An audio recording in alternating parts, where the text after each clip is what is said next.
Welcome to Arena Books Book Talk. I'm Josh. I'm joined by John.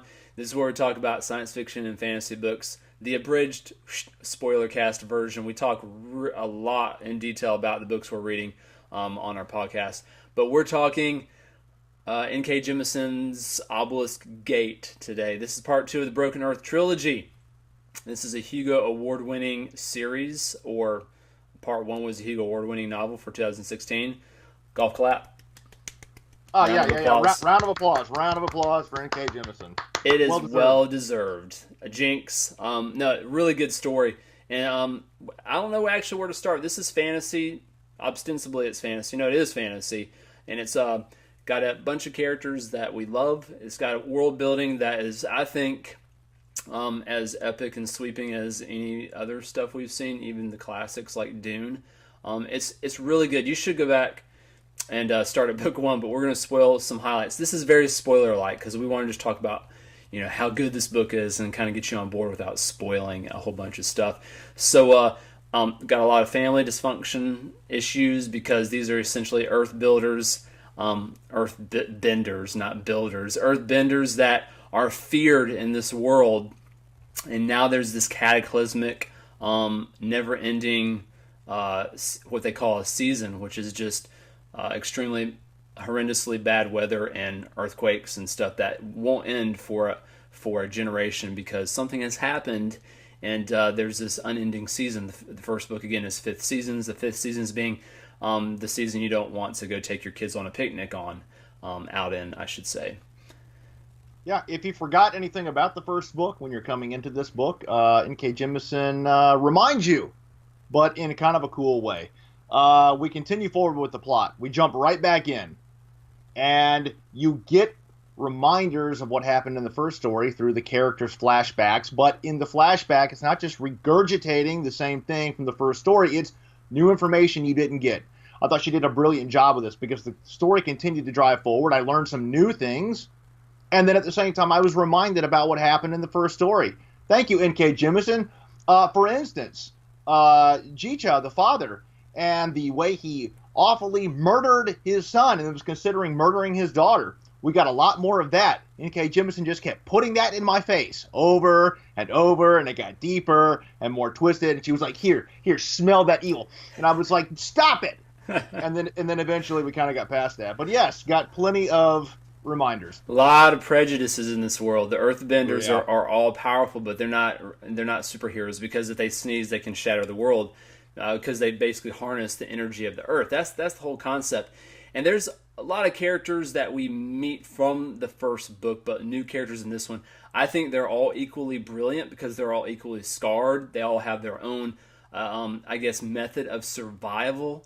Because in this book, during a season, when everything is basically dying, you have to find out how to survive. So there's these laws. There's these, basically strategies that people have adopted over generations to survive, but there's this great mystery as to why the seasons exist, as to the Origins powers. The Origins are the Earthbenders, and then there's a whole other layers. We find out in this book that the world building really picks up in this book.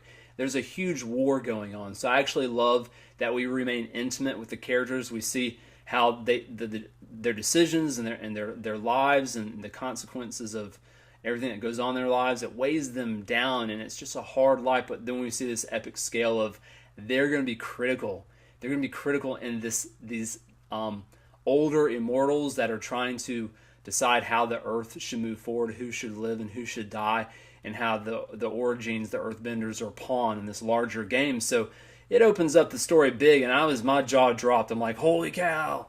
They got Stone Eaters and Earthbenders and like Wicked Immortal, like Assassins, Cold Guardians. So anyway, good stuff.